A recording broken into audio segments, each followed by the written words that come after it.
All right, hello, how's everyone doing today? My name is Danielle Perino. I am a host at the American Center in Moscow. I am from Pittsburgh, Pennsylvania. I will be today's host of Last Week in America. So make sure to leave a like and a comment if you enjoyed this video. And I encourage everyone to ask questions throughout the video. I will answer them at the end. And I even have a discussion for you guys. So definitely stick around for that part. So I have a few topics I'd like to talk about today.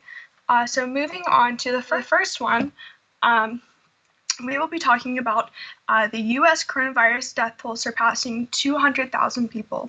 So yesterday, on the first day of fall, the US death count for COVID-19 has surpassed 200,000 people, as well as recorded nearly 7 million cases. More deaths have been announced in the United States than any other country. And actually, this statistic is larger than the number of Americans who have died during World War I and the Vietnam War combined.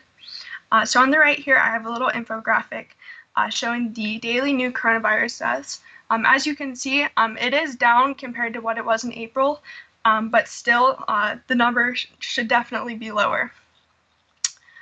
So continuing on to the next slide. So over the past week, the US has reported an average of 43,000 new cases per day, as well as over 750 deaths per day. Many experts fear that the oncoming of winter and fall could exacerbate the virus further. And I have another little graphic here. This is of the daily cases in the last week per million people. As you can see, a lot of the states are in the light blue area, which is good.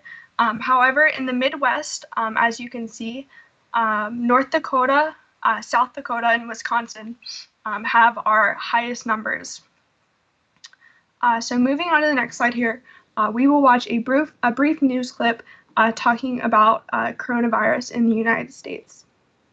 This morning, a devastating chapter in the U.S. fight against COVID-19.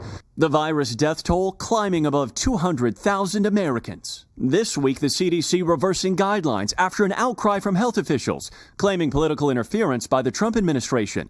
The CDC now stating anyone who's come into close contact with a confirmed case should be tested, symptoms or not.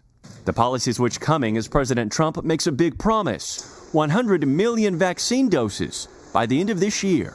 Hundreds of millions of doses will be available every month, and we expect to have enough vaccines for every American by April.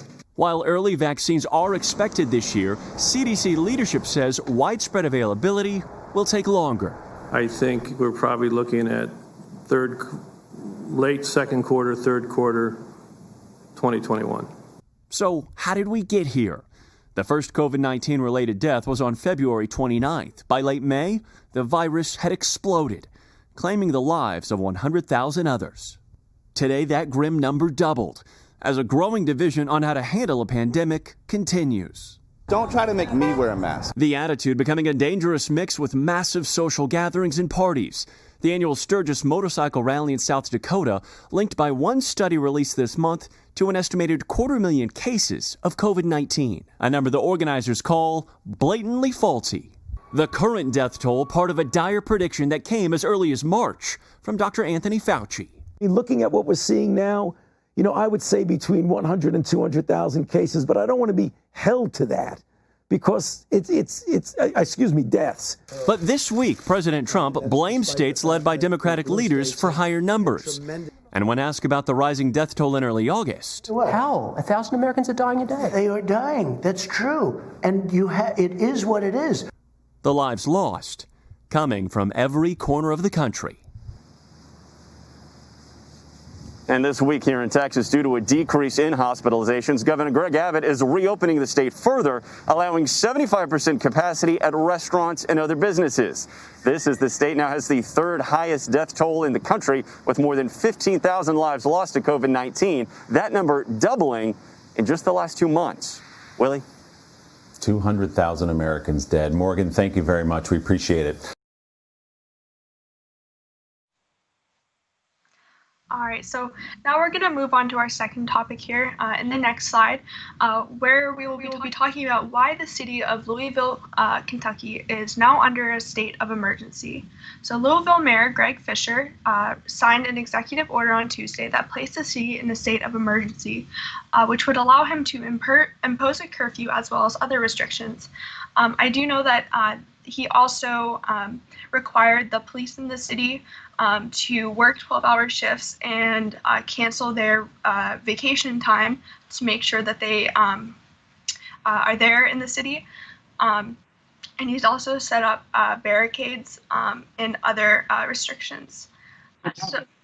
So Mr. Fisher signed this executive order due to the potential of severe protesting and civil unrest as citizens await a grand jury decision in the case of Breonna Taylor.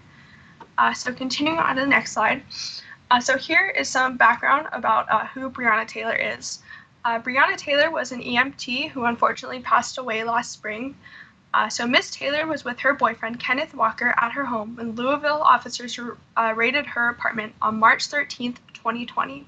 These officers were executing a search warrant to search for drugs or cash relating to drug trafficking as part of an investigation of her ex-boyfriend, who had been using Breonna Taylor's address to receive his own packages. So moving on to the next slide. Nothing was actually uncovered during the search warrant. There is no cash or no drugs found. Officers say that they were fired on upon entering the home. And the family of Miss Taylor has said that her boyfriend had believed their home was being broken into, and as such, he fired his legally owned firearm to defend himself. Consequently, Police Sergeant Brett Hageson then blindly shot several rounds into the apartment, killing Breonna Taylor. So Breonna Taylor had no criminal record at this time, and like I said before, there were no drugs or anything incriminating found in the apartment. Continuing on to the next slide. As a result, Sergeant Hageson was fired last June, with accompanying officers being placed on administrative leave under public pressure. Officers and detectives involved with this case are currently under internal investigation. And Breonna Taylor's death has incited many people to protest across the country for several months following her death, demanding justice for her and demanding that the police officers involved were charged with her death. And even on social media, her image circulated around. Many people were posting with hashtags demanding for the justice of Breonna. And even celebrities were demanding for justice. So continuing on to the next slide, authorities are bracing for potentially dangerous protests if the officers are not charged with her death. It is uncertain whether the grand jury has begun a discussion yet. However, Attorney General Daniel Cameron is expected soon to make a public announcement of his office discoveries, as well as a decision of whether or not to indict the officers responsible. I was looking this morning. There is still not a verdict. However, I did read that possibly it could be coming out this afternoon. So in the next slide here, we will watch a video offering more insight into the situation. And Louisville's police department has declared a state of emergency ahead of an expected decision on the Breonna Taylor case. Taylor was shot and killed by police in her home in March, sparking nationwide protests. Any day now, the state attorney general is expected to announce whether 4 officers will be charged. As we learn, more officers are now under investigation. ABC's Alex Perez is in Louisville with more.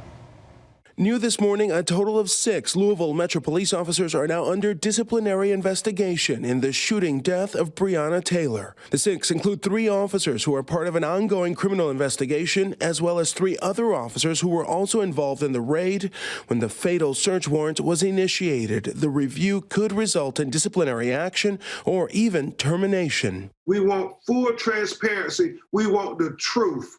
Breonna Taylor's death should not be swept under the rug in any way. This news comes as the city awaits a separate announcement from Kentucky Attorney General Danielle Cameron sometime this week on possible criminal charges against the officers, and the city is now bracing for possible unrest.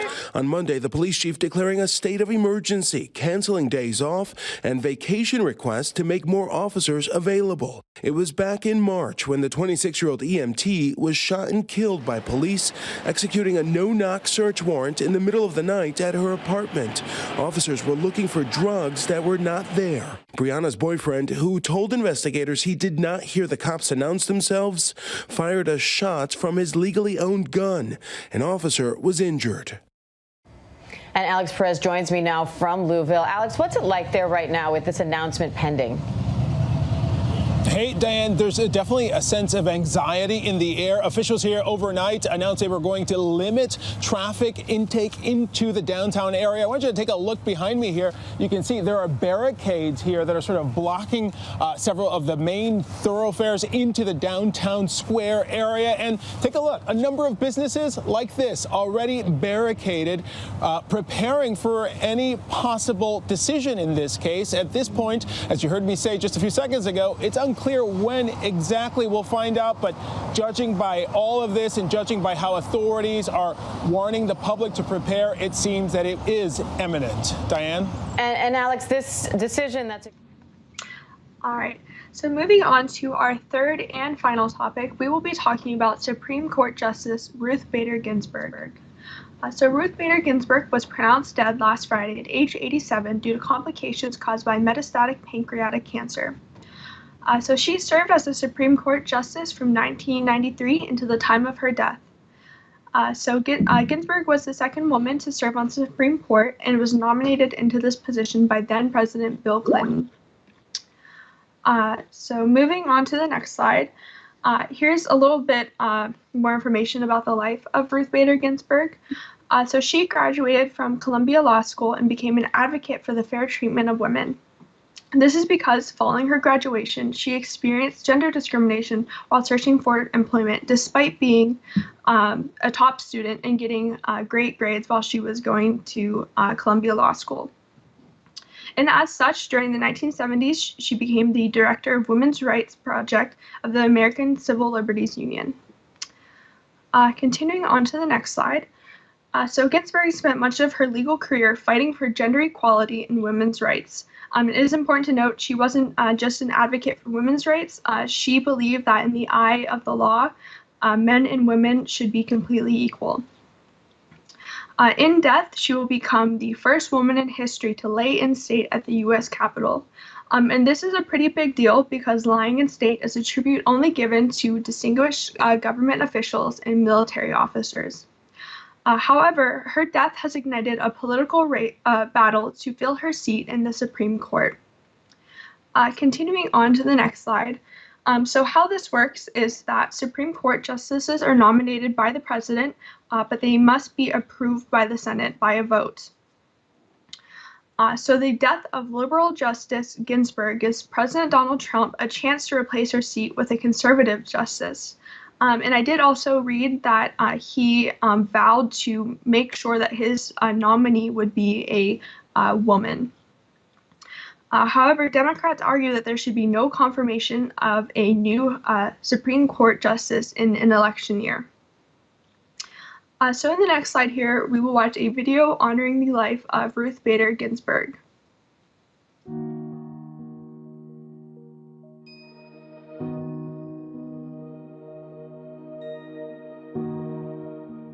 A brilliant legal mind, a savvy political player, a late-in-life pop culture icon, and a liberal bulwark.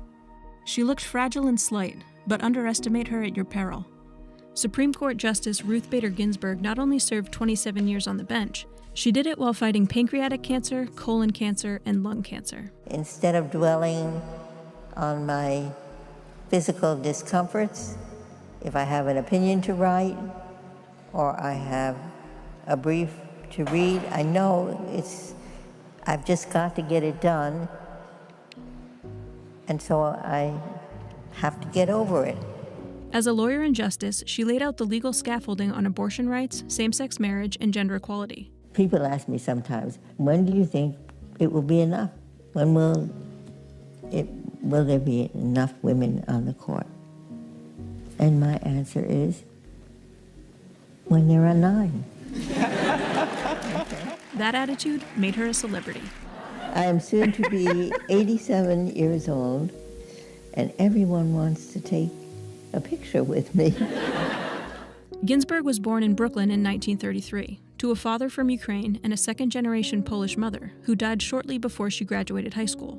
She met her husband at Cornell and was one of only 9 women in her class at Harvard Law, where she said she was ostracized by male faculty. She pushed back in her work, co-founding the Women's Rights Project at the American Civil Liberties Union, and arguing more than 300 sex discrimination cases, 6 in front of the Supreme Court. She won 5. A shrewd tactician, she sought out cases that pushed against existing discriminatory laws, and made the case that the 14th Amendment's promise of equal protection under the law should also apply to women. She came about her own seat on the court in a roundabout way. President Clinton had all but appointed Judge Stephen Breyer to the bench. Then Ginsburg aced her interview. The announcement the president just made is significant, I believe, because it contributes to the end of the days when women, at least half the talent pool in our society, appear in high places only as one-at-a-time performers. Senate Majority Leader Mitch McConnell has spent the Trump presidency confirming a record number of conservative judges to federal courts. Ginsburg's death gives the party a chance to remind his voters of how he's reshaped courts, just as they start casting ballots. And McConnell has made it crystal clear that he won't do what he did in 2016 and refuse to hold a vote on a nominee close to an upcoming election. On Saturday, President Trump reportedly tweeted that he would seek to put forward a nominee without delay. Ginsburg was aware of the political ramifications even on her deathbed. According to her granddaughter, she said, "My most fervent wish is that I will not be replaced until a new president is installed."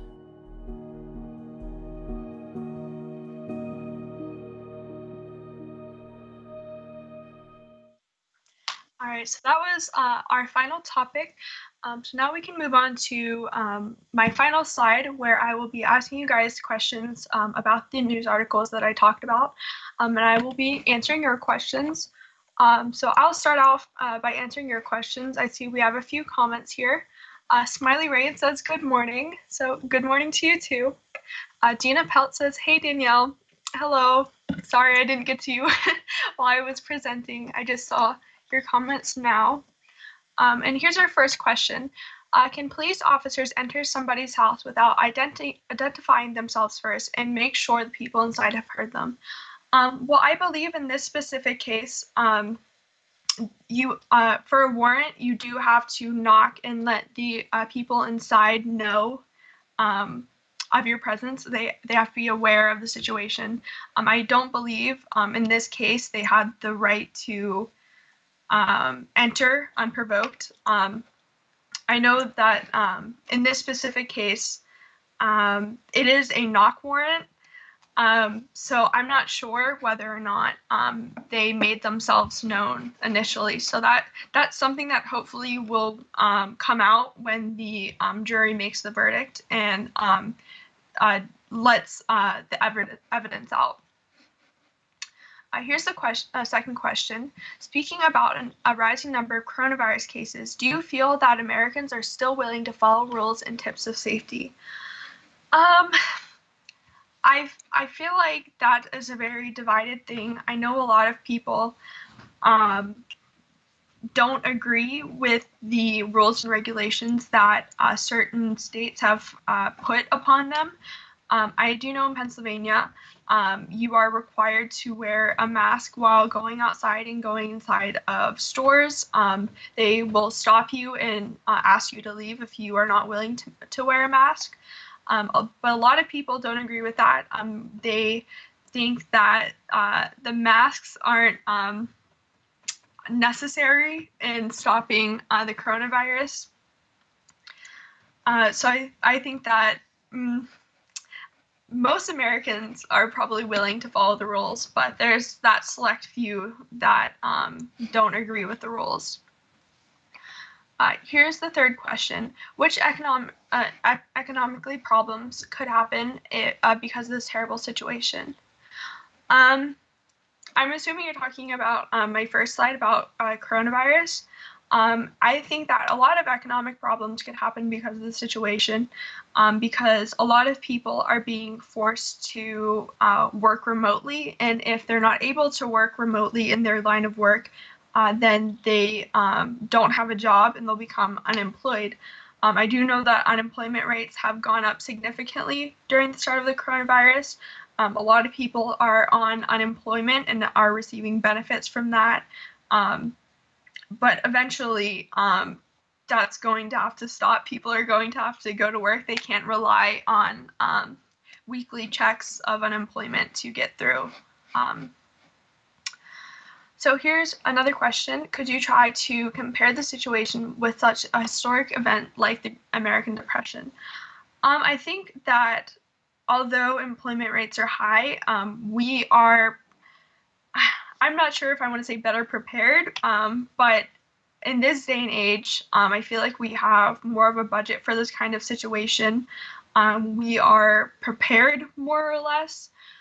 So I don't think it's necessarily as bad as the American Depression, but it's definitely not a good situation for us to be in. Here's a comment. Ruth Bader Ginsburg was such a good person. Yes, she was. I think she definitely did a lot for women's rights and equality. I do know that she did a lot in her job as a Supreme Court justice. So it's unfortunate that she is no longer with us. Here's a question. Why do placards of the demonstrators in Louisville say her name instead of Breonna Taylor? What does this phrase mean? I saw it on jerseys or on some basketball players too. I believe this is because this is just my opinion, what I've read. I'm not sure of the exact reason, but I think it's because of the amount of Black people being killed by the police. A lot of them are swept under the rug, and they're just a statistic instead of an actual real person with a life and a name. And so I think using that phrase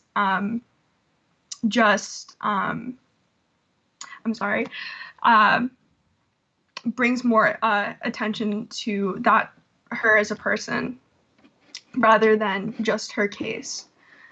Here's a question. Do you think that the announcement of the Breonna Taylor verdict will incite rioting across the United States, not just in Kentucky? Yes, I believe that regardless of the outcome, I do believe that there is going to be demonstrations. Whether or not they will be peaceful or violent, I think depends on the verdict. But I do think that it will happen all over the country, not just in Kentucky. But since the courthouse where this is happening is in Kentucky, I think that that's where they need to take the most precautions to protect the citizens and protect the city if violent outbursts do happen.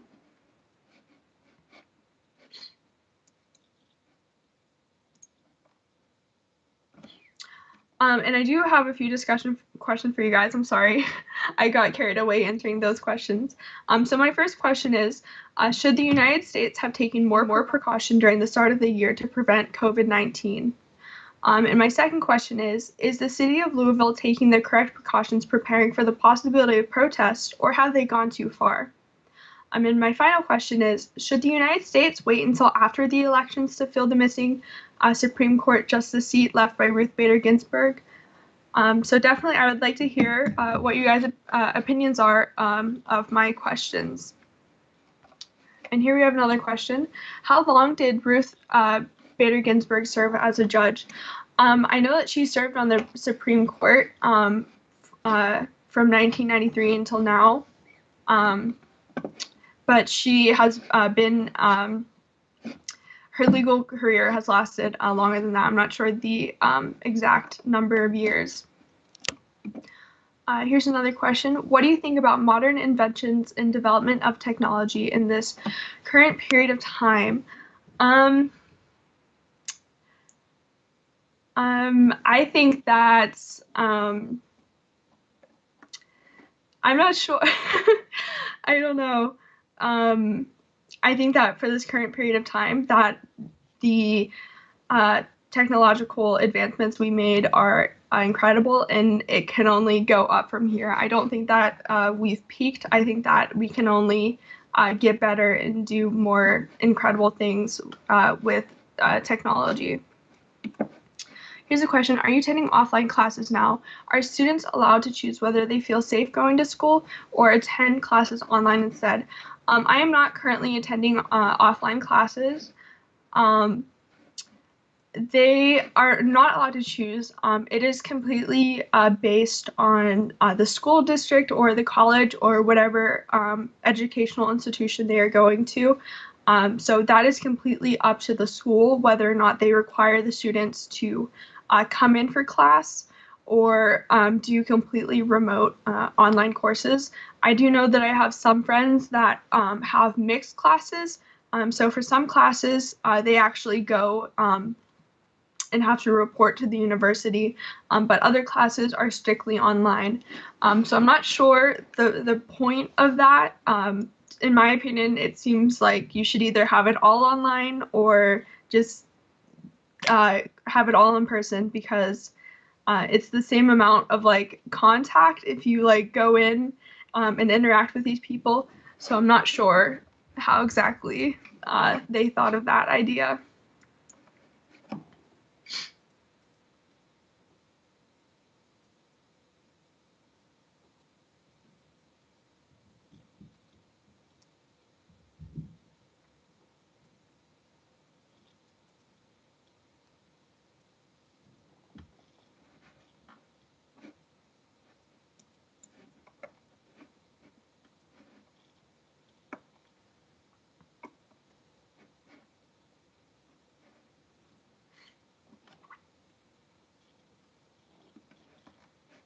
All right. So here's a response to my first discussion question. So Smiley Rain said, of course, we need to be sure that we are safe. This is a scary virus.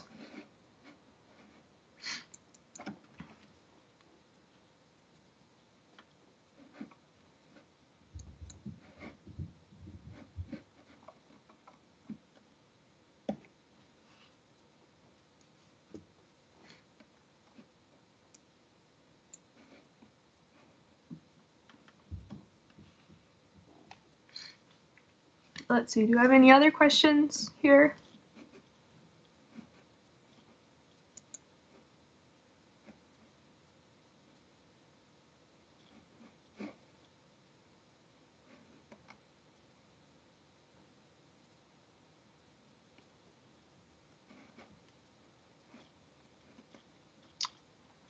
On response to the second question is, we have to know and point everything when we're talking about police or city's government. And here's a response for number 3. On the one hand, it was her, so that her seat wouldn't be filled. On the other, how justice might strive without the Supreme Court judge. So it's a tricky situation.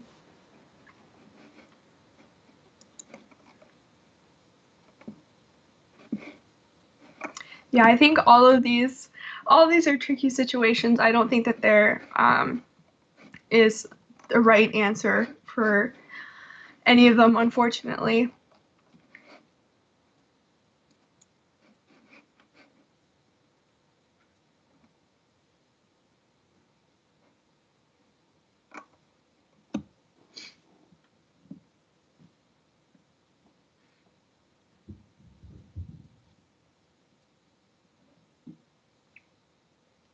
I do know in the video that I showed you, according to Ruth Bader Ginsburg's granddaughter, her dying wish was to have her seat filled after in the next presidency. So whoever would be the president after this election.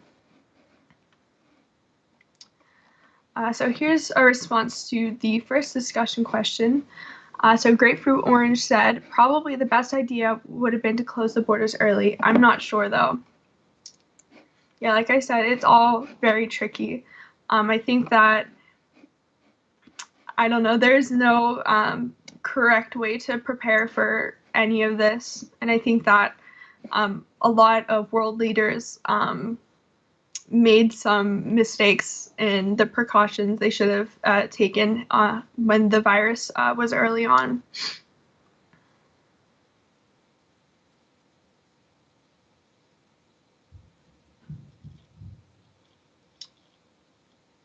So here is a comment. We believe the U.S. doesn't take precautions well in advance. Yeah, that might be true.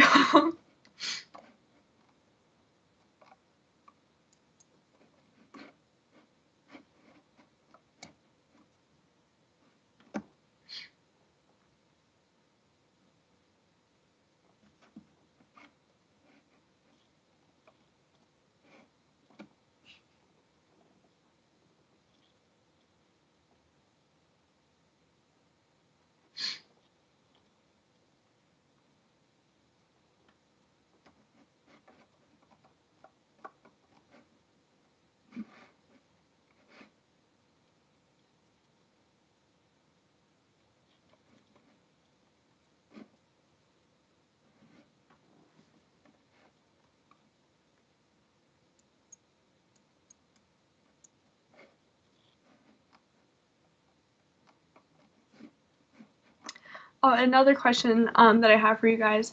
How do you feel about the protests that have been going on in America? I know they have been going on for several months now, but I would like to hear what you guys think of the protests happening from an outside perspective.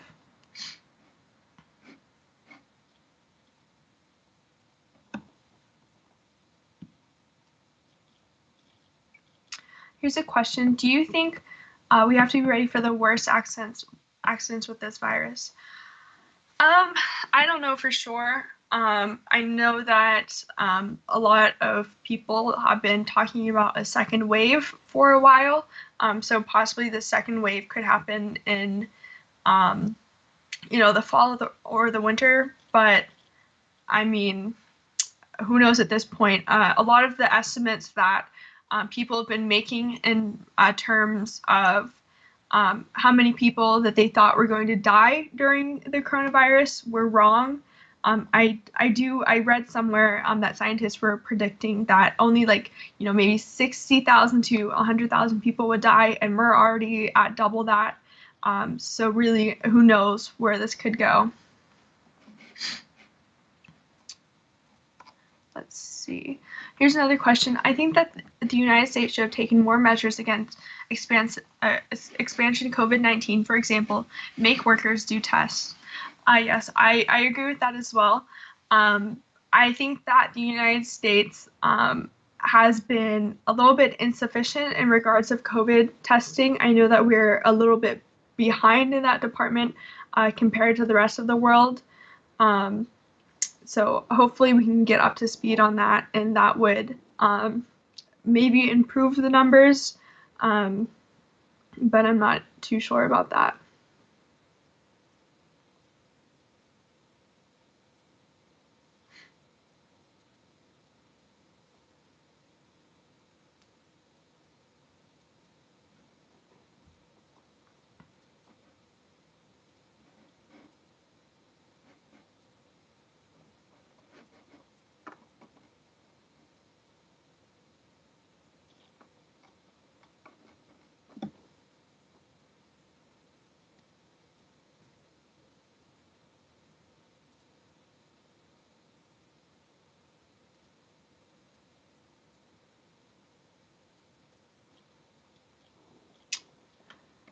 So here's a question. Do you think that some more measures should be developed to prevent the infection of this virus?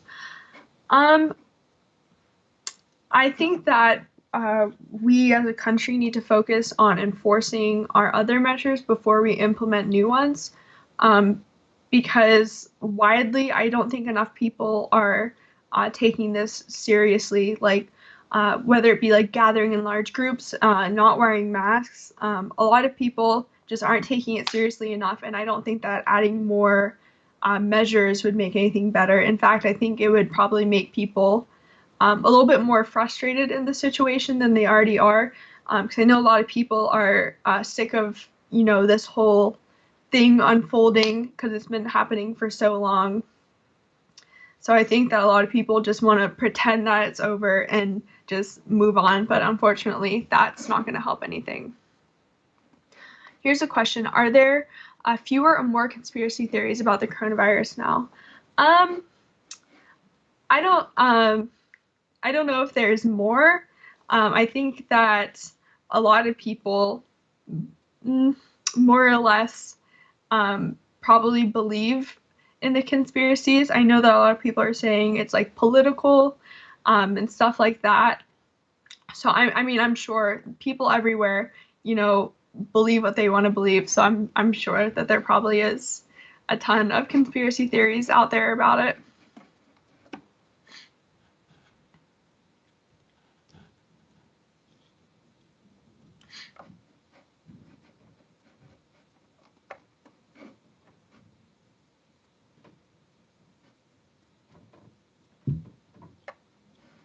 Here's a question.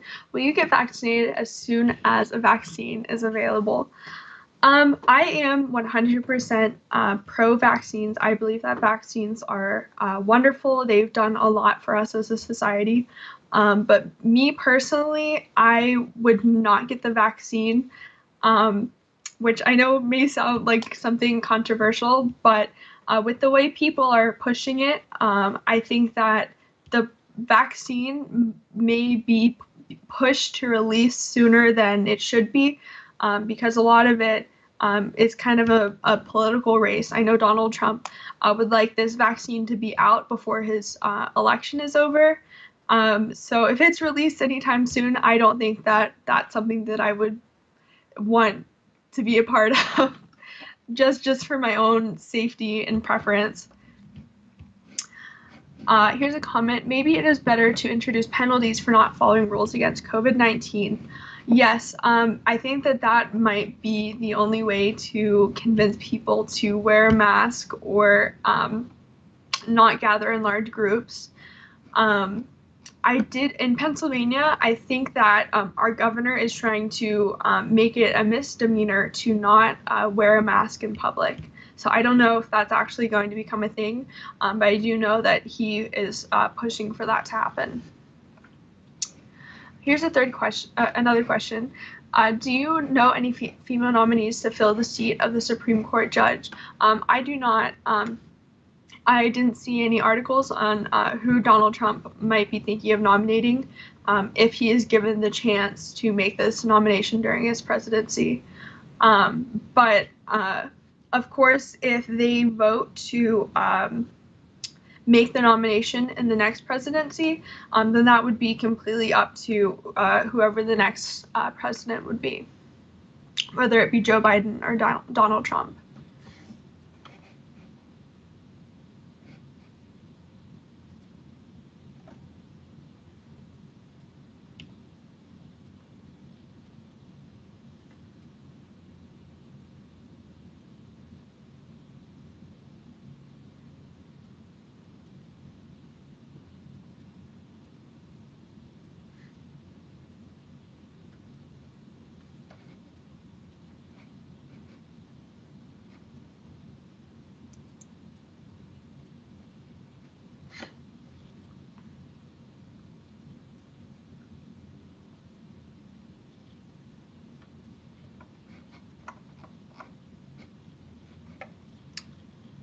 Here's a question. Could you please explain what, in your opinion, caused the protests in America?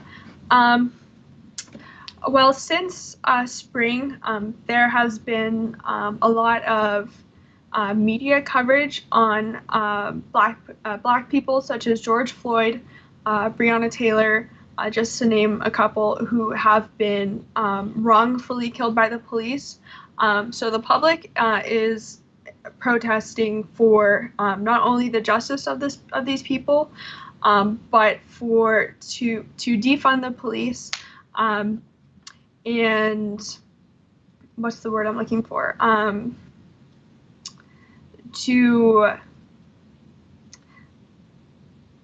forget what word I'm looking for, but they're just basically trying to protest the racial profiling that police are unfortunately known for.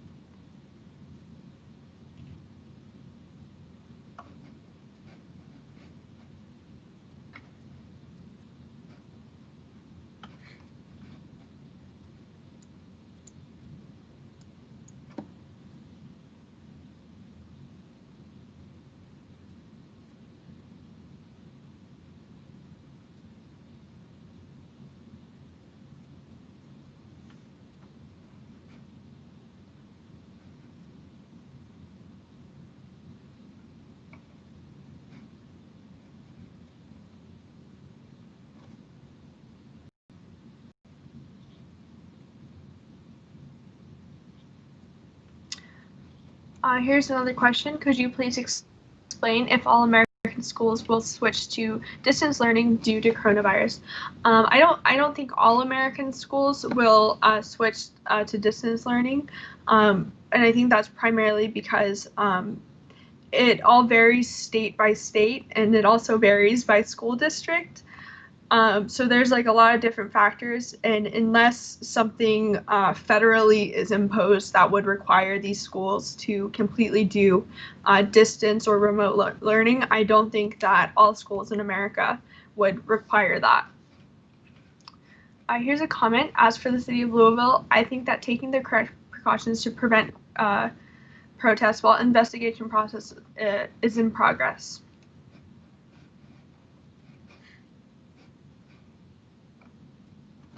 Yeah, I definitely agree with that. I think that for the sake of, whatever the final verdict is, I think that the important thing is to not only allow these protesters to protest in a way that is peaceful and demonstrates their views in a calm way, and also for, protecting citizens and for the potential of a violent protest.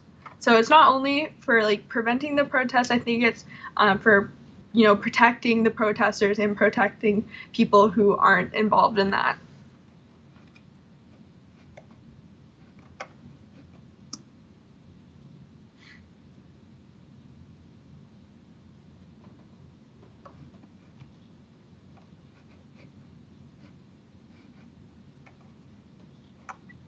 I did read that a lot of organizations, I can't name any of them specifically, are planning on peaceful protests, but of course they can't control everyone. I know a lot of people would be very upset at the possibility of the officers being let free.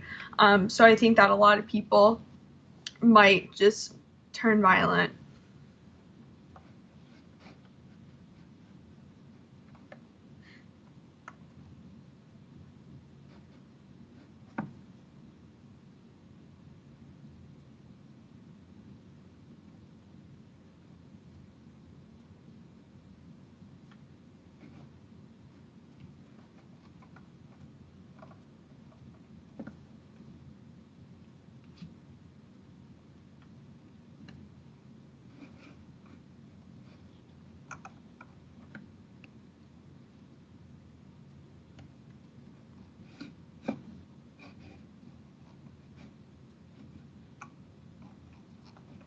I'm not sure if anyone answered this question yet, so I'm going to talk about it again.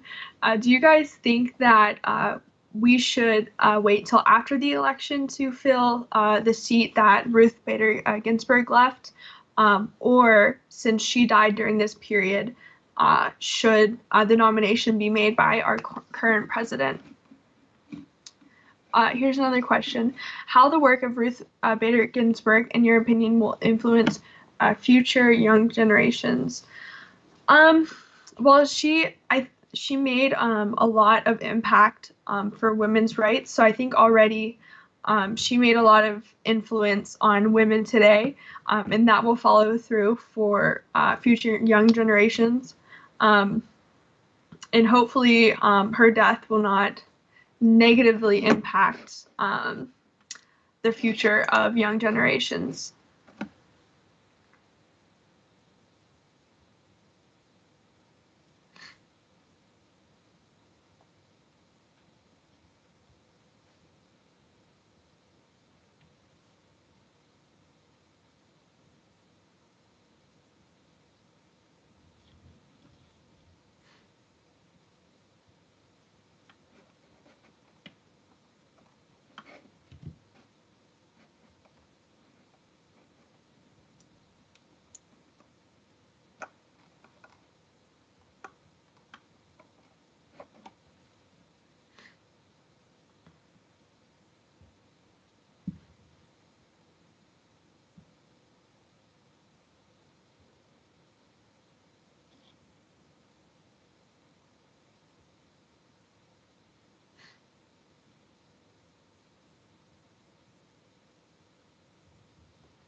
Let's see, I'm waiting on some more comments and questions here.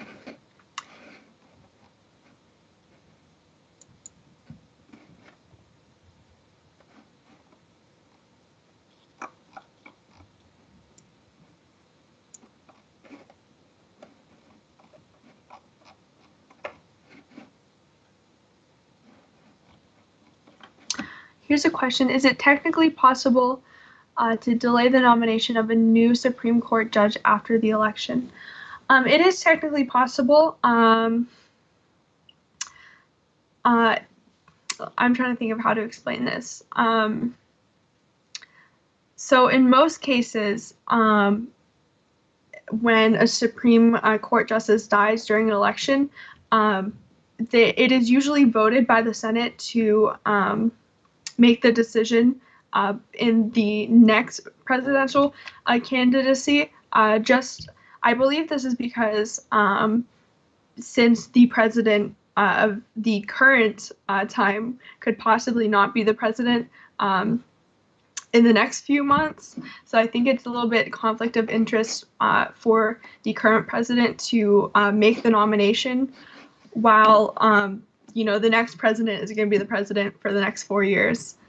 So that was a poor way of explaining it, but yeah.